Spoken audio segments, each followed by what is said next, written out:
Welcome back to Mainstream PC, everyone. My name is Julian, and today I'll be presenting my build for April 2020, which I shall title Crimson Fury.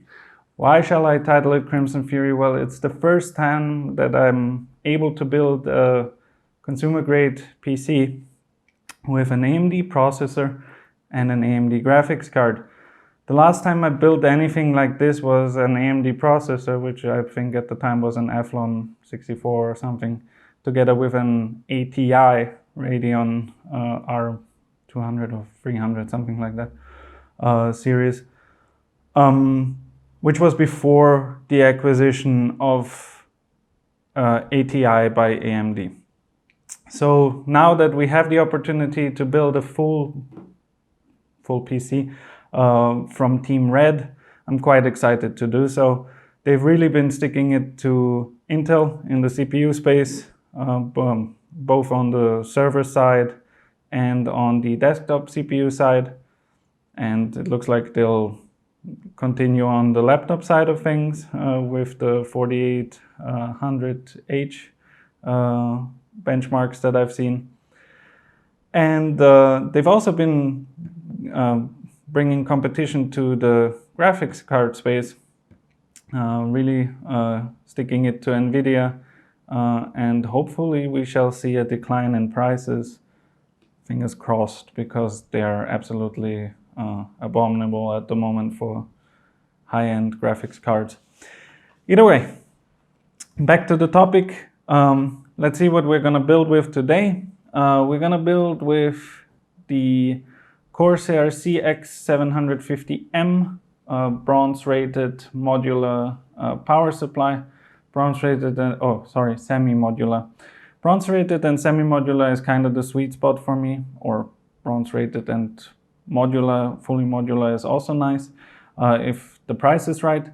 But usually in this segment you find, as a PC builder, very decent power supplies that you will not have to worry about peak wattage or spikes causing shutdowns or anything like that,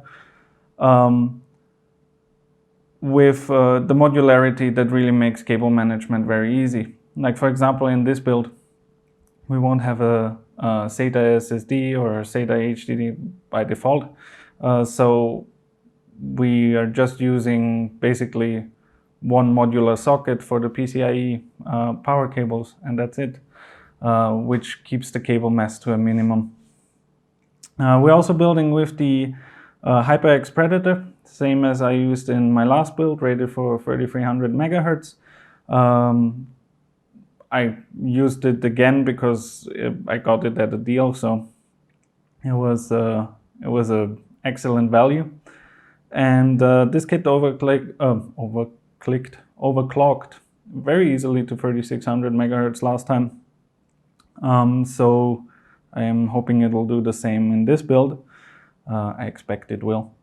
We will be building with the value champion at the moment, in my opinion, for gaming at least, because of the high single core performance and the price to thread ratio. The AMD Ryzen 5 3600, great CPU. If you've seen any reviews online, you know it's a freaking beast, especially for the price. And we will be putting all of that onto the MSI Tomahawk P450 Max, or MSI P450 Tomahawk Max. At least that's what it says on the box, which is an excellent P450 board, probably the best for VRMs. Voltage regulator modules, so power delivery, from all of the B450 boards, in my opinion. Other than that, it has the standard feature set, like two M.2 slots and all the other bells and whistles that you get on most other B450 boards.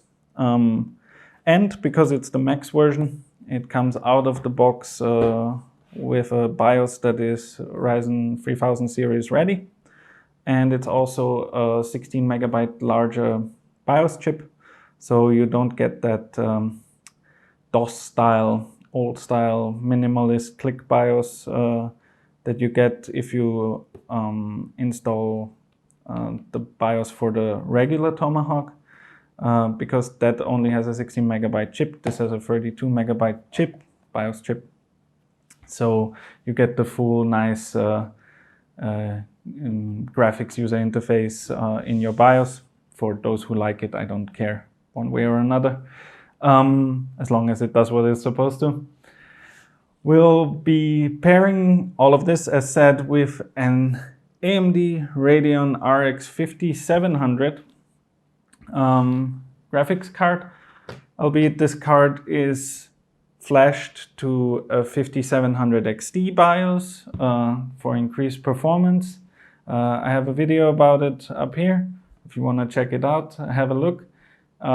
It's got a stable overclock. I've extensively tested the card in numerous benchmark and gaming benchmark suits, and it's completely stable. There's no issue with the BIOS whatsoever, except for now it runs at a higher clock and can suck up more power. And a lot of people say you shouldn't do this on this type of card because it only has an 8-pin power connector. But with the overclock that I've set, we're not really exceeding the power limit of the 8-pin connector and the PCIe slot, so we should be okay. And for storage, we're going to use a crucial 1 terabyte M.2 NVMe SSD. This is just a great value NVMe drive. It's not high-end, it's not a Samsung Evo or something, but it's 1 terabyte, which you can't argue with for the price that I got it for. And yeah, for cooling, we're not gonna go with stock cooling this time around, not like on the Micronova build. We're actually gonna use, let me put this over here. We're gonna use this kit from Tsunami, which is a local manufacturer that makes RGB fans mostly, coolers, some of them, a lot of cases. They make a lot of computer cases.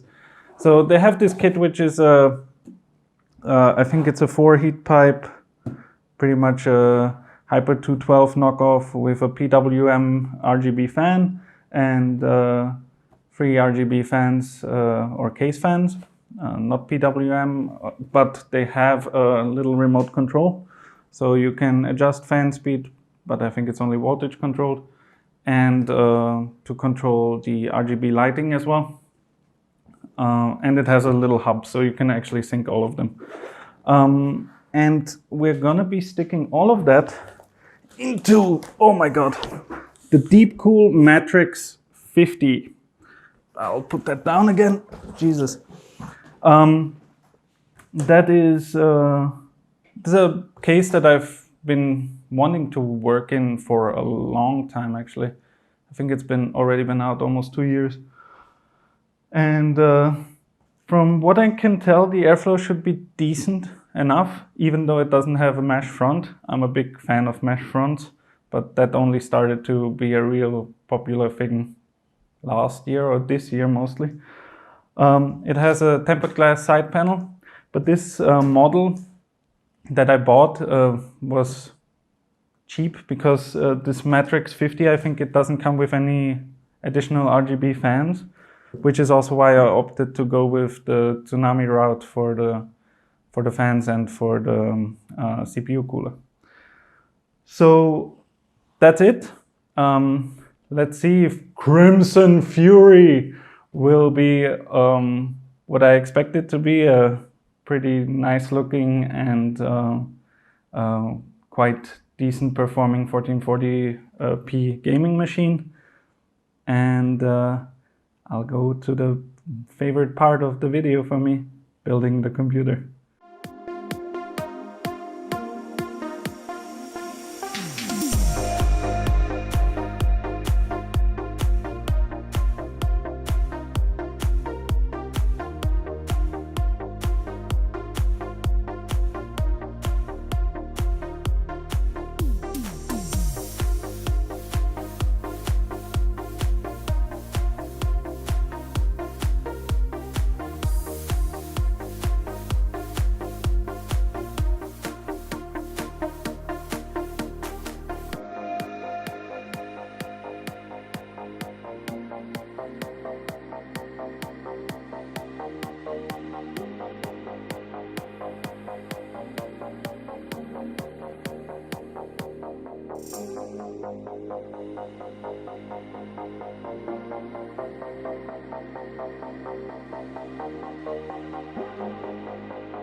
And we're back. The PC is finally built. Let me start by saying I made a couple of mistakes during this build. Let me go over them real quick. First of all, these PCIe covers, the ones that are just in there by default, in case you're not using any PCIe cards. The ones that I needed for the graphics card, those two, basically slot 2 and 3, they're TIG welded on. So when I put in the motherboard already, and then I tried to break out these PCIe covers, I couldn't. I had to move the motherboard again, unplug a couple of headers, and then bend them out to break those TIG welds. So that cost me a little bit of time. Second issue, I put in the power supply, not thinking about the fact that I need to mount this front fan, and I wanted to mount it outside, not inside the case, which means that I needed to screw from the back. And in order to get in there, I had to move the hard drive cage, which you can move if you just loosen some screws on the bottom. It's adjustable, but it's moving like 2 inches to make more room for a longer power supply, essentially, or to make more room for front radiator if you have a thick one. However, in order to actually get the screwdriver in there from the inside for the bottom 2 screws of the bottom fan, I had to move it much more. So I had to completely unscrew the screws and move it back, but with the power supply already being in there, I wasn't able to do that. So I had to get rid of the power supply temporarily, move that cage back, or completely unscrew the cage, move it back, then screw in those 2 screws for the front fans. Cost me a lot of time. What cost me the most time, I think, is this budget CPU cooler, or rather its mounting mechanism. I will put up a picture of what the explanation in the easy install guide was to install this cooler. It's not easy. If you're using an AM4 mechanism to mount, with the, I assume the LGA 1151 and the LGA 2011 brackets are much easier because you screw them in. It has its own like retention circle or bracket. But with this one, you're supposed to use the brackets that are mounted by default on the AM4 motherboards. And as shown in that picture, you're just supposed to snap it over. There's no way a normal human being can bend that thing up enough for those arms, which are angled this way, to come out even remotely in an angle where they will bend over those snaps or those hooks.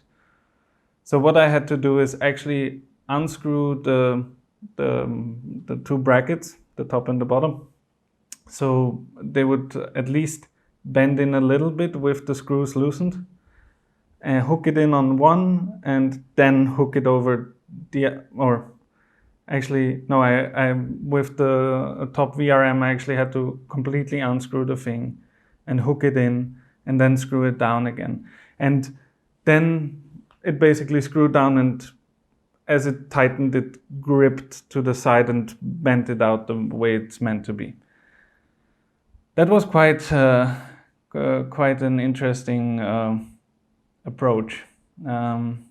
Definitely not the intent or any way described in that easy install guide, which I say with some discontent, because it's, as I said, not freaking easy to install this thing on the AM4 brackets.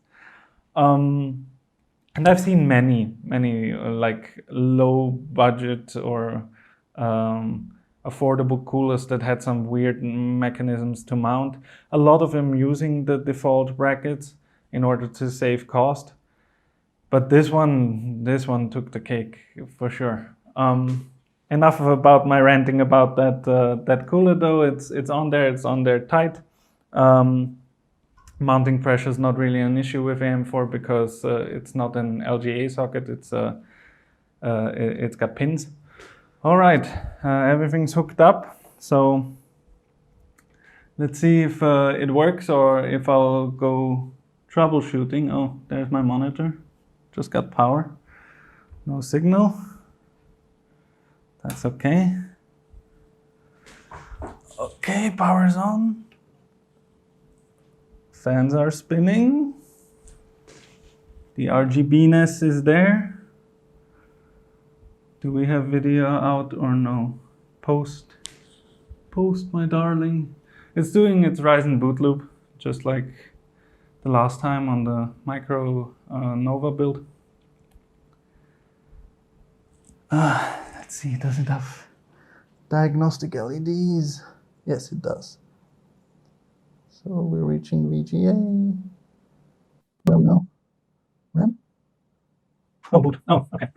All right. That does look good. F1 to run setup. Let's see.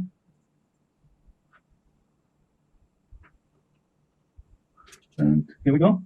Full set BIOS as well. RAM is detected, 16 gigs. Looks okay. Everything looks to be working.